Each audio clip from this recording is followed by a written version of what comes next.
Hello, everyone. Right, let's try this again. I say that, try it again. Basically, I tried to record something earlier and then my audio cut out. Great. Hello, welcome. I am. Let's sort the steering wheel out because I've just had my brake.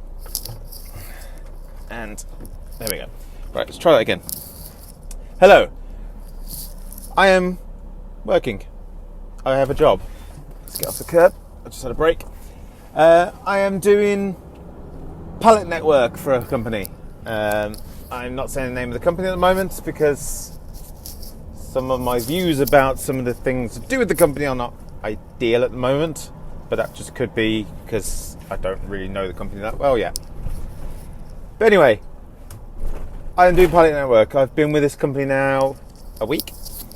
Yeah. So I just moved the microphone. Yeah, I've been with the company a week. There's been some annoyances, let's put it that way. Basically, the vehicles are getting tired. At least the vehicles that do the pallet network work. For those who don't know what pallet network is, basically it's palletized shipping. Us guys in the Class 2s go running around like madmen, doing all the collections of goods that people are shipping.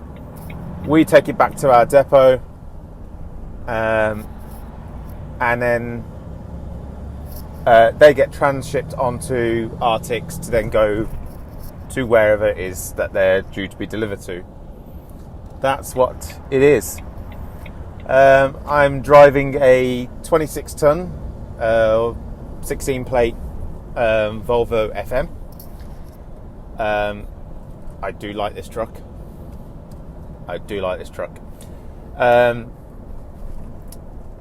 It's a nice truck. It's great to drive. It's a bit big for the work we do. I mean, the pallet space is useful, but there is times where we're having to go down tiny little residential streets. Pardon me, and it is too big for that, and it gets very awkward trying to fit down a tiny little residential street. But I'm getting a lot of experience in dealing with tight spaces, trying to get the truck through gaps that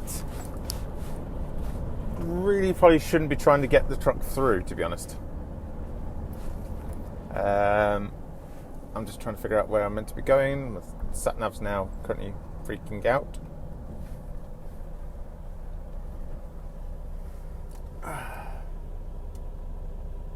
Recenter on me. There we go. The sat-nav I'm using is just a app, basically. But the only problem is, because it's in a truck, I'm guessing, the windscreen positioning is so delicate and it can lose signal like in no time. Like lose GPS signal. So it's a bit awkward at times. But yeah, I've been doing this now for a week. I'm kind of enjoying some aspects of it. I'm not 100% whether pallet network is the right work for me.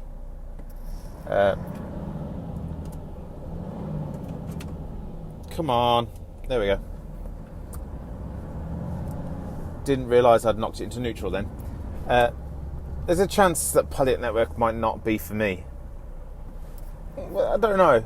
It could just be because I had a few days bad experience with bad trucks.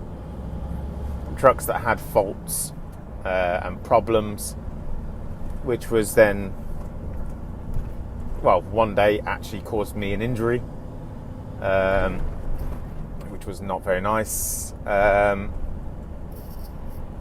So yeah, it is potential that it's because I've had those couple of bad experiences that's kind of tainted everything else. But yeah, wait and see. I'm going to give it a bit more time.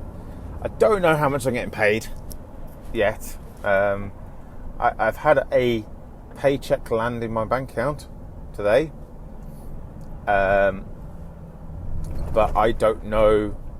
It doesn't look right, kind of thing. So I need to see my pay slip when I get back to the office and yard tonight. But yeah, a bit more detail of what we do then is basically I go to the yard in the morning.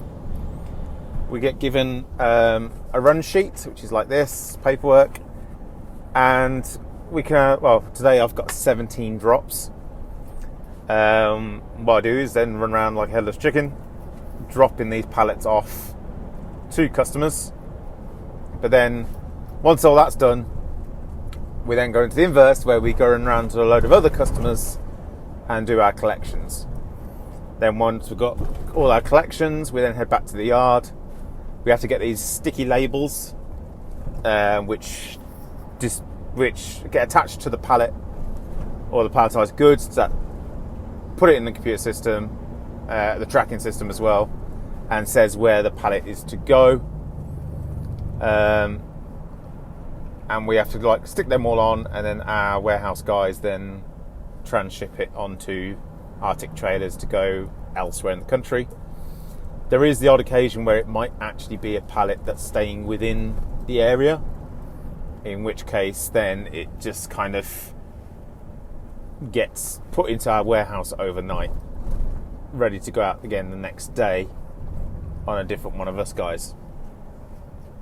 But yeah, we find that because you get given, you kind of assigned a group of postcodes or postcode prefixes, so you kind of get to know your customers because you will see them a lot.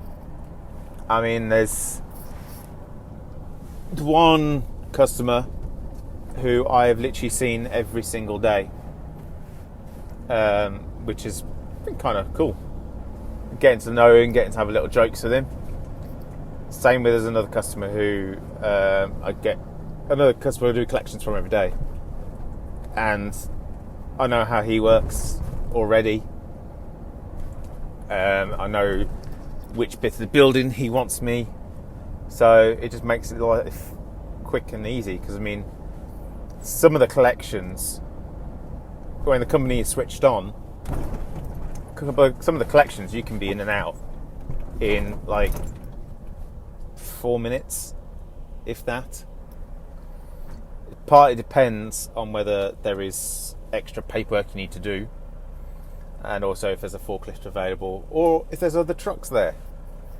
So yeah, that's what happens. Yeah, I have a job.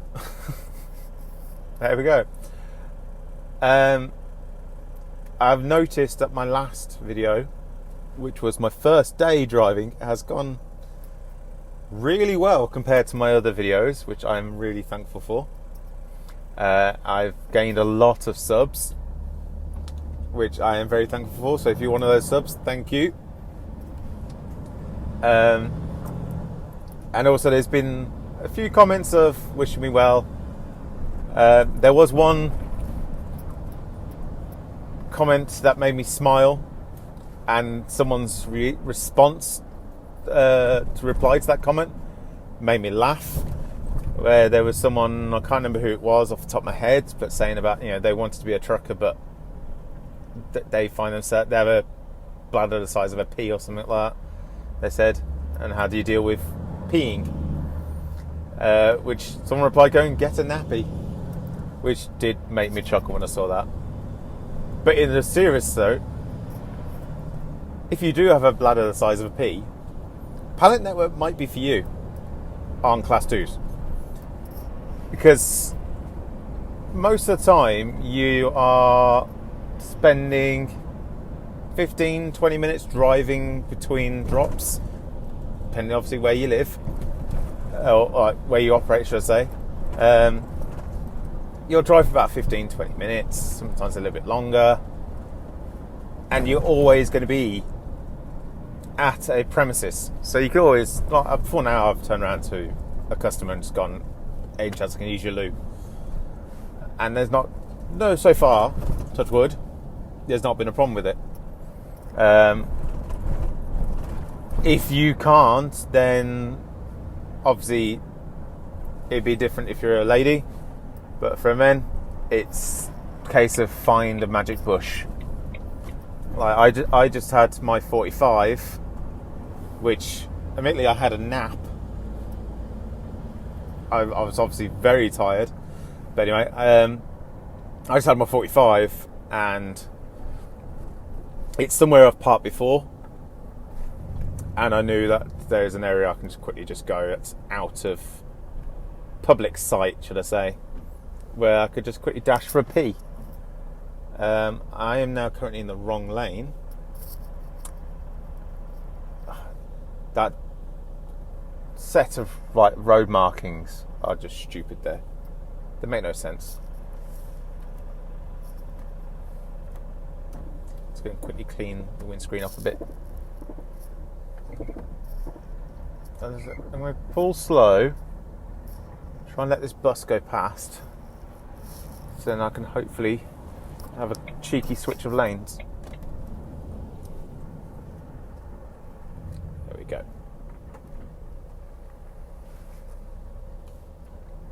Oh, but yeah, it's long hours ish, early mornings, very early. Then again, I know some truckers will be like, that's nothing. You know, I'm please say my alarm's set for 4:30 in the morning every morning. I try and get to the yard for 6 a.m. with the aim to get out as quick as possible. Obviously, with loading to be done, it can take time. Just get past this bus. With our loading that has to be done, it takes time because you have to fully load our vehicles before we go. We have to check we have all the pallets as well.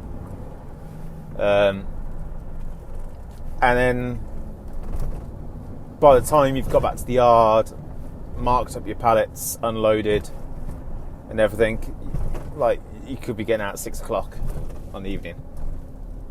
So it fluctuates though, because it depends on how many collections you've got, or how many drops even. Depends on traffic. Depends on what time you start. So, obviously, if you get back and you're the first of the Class 2s back, then great, you can get unloaded straight away. If you miss time getting back, you could be sitting in a queue, waiting to be unloaded. I'm sorry if you're bouncing a lot, but I've done the best I can to try and prop cameras. Oh, and I'll keep yawning.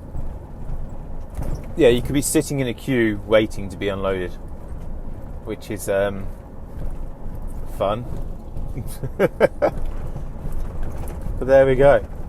But anyway, I'm going to head on to my drop. It's about a mile and a bit away, and I'll speak to you in a bit.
Okay, welcome back.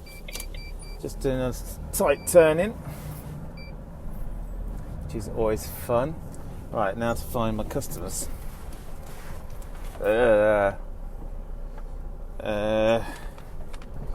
Unit 5 to 6 and Unit 10 are the units I want. Are those units 5 and 6? I have no idea where Unit 10 is though.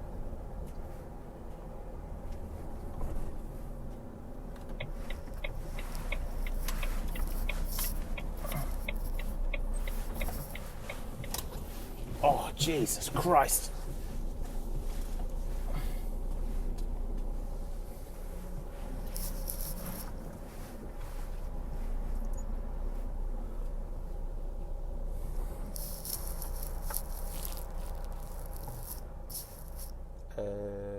That's good seeing.